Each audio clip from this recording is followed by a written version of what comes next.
और इस बीच रूस की सेना का सामना करने के लिए अब यूक्रेन के आम नागरिक भी युद्ध के मैदान में कूद गए हैं। यूक्रेन की टेरिटोरियल डिफेंस फोर्स के सदस्य पुतिन की सेना से लोहा लेने को तैयार हैं। उन्होंने ठान लिया है कि अपनी 1 इंच जमीन रशिया को नहीं देने वाले।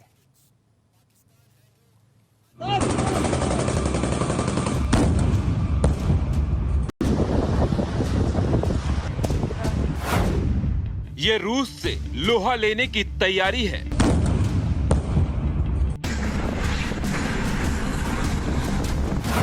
ये पुतिन की सेना को हराने की तैयारी है।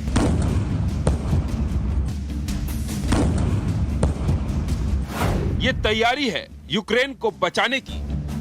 एक तरफ जंग के 5वें दिन भी रूस की तरफ से यूक्रेन पर हमले जारी हैं। तबाही की तस्वीर लगातार सामने आ रही है, तो दूसरी तरफ यूक्रेन की सेना के साथ साथ आम लोगों ने भी पुतिन की सेना से लोहा लेने की तैयारी कर ली है। ये यूक्रेन की टेरिटोरियल डिफेंस फोर्स है, जो जंग के हालात में अपने देश के लिए मर मिटने के लिए तैयार हैं। इन्होंने ठान लिया है रूस की सेना को अपनी 1 इंच जमीन भी नहीं देंगे और अब ये उसी की तैयारी में जुट गए हैं। देखिए कैसे ये जवान अपनी बंदूक को साफ कर रहे हैं, जिनके निशाने पर होंगे रूसी सैनिक। इन जवानों ने अपने पास पेट्रोल बम का स्टॉक भी रख लिया है, ताकि रूसी टैंक और ट्रक इनके इलाके में घुसे तो उन्हें बर्बाद कर सके।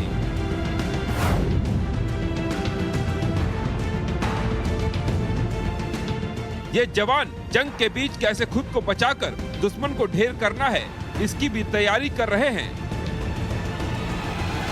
जंग के दौरान अगर इनका कोई साथी जख्मी हो जाता है तो उसकी मदद कैसे करनी है, ये इसकी भी ट्रेनिंग ले रहे हैं।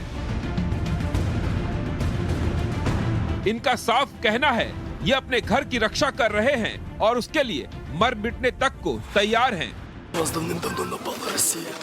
Вже 8 років війна йде у нас. А ми захищаємо свій дім. І тому зараз всі ці хлопці, які зібралися, прості хлопці, стали резервістами, в яких є патріотичний козацький дух, і вони знають, що робити. Зараз ідуть зупиняти ворога. Слава Україні! रूस के बढ़ते हमले के बाद यूक्रेन के रक्षा मंत्री ओलेस्की रेजनिकोव ने कहा था, जो भी हथियार उठाने के लिए तैयार और काबिल है, वो रूस से लड़ने के लिए देश के टेरिटोरियल डिफेंस फोर्स के रैंक में शामिल हो सकता है। जिसके बाद इन जवानों ने भी हथियार उठा लिए। यूक्रेन की टेरिटोरियल डिफेंस फोर्स यूक्रेनी सेना के मिलिट्री रिजर्व हैं। इस मिलिट्री रिजर्व फोर्स में ऐसे सदस्य होते हैं जो एक साथ सैन्य और नागरिक दोनों काम करते हैं। इसके सदस्यों को आमतौर पर हथियारों के साथ नहीं रखा जाता है। जब सेना को अतिरिक्त ताकत की जरूरत होती है तो इन्हें उपलब्ध होना होता है।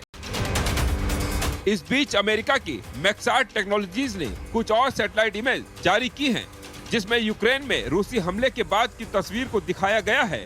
तस्वीरों में यूक्रेन में बमबारी और मिसाइल हमलों के बाद झुलसी हुई जमीन और क्षतिग्रस्त इमारतों को देखा जा सकता है।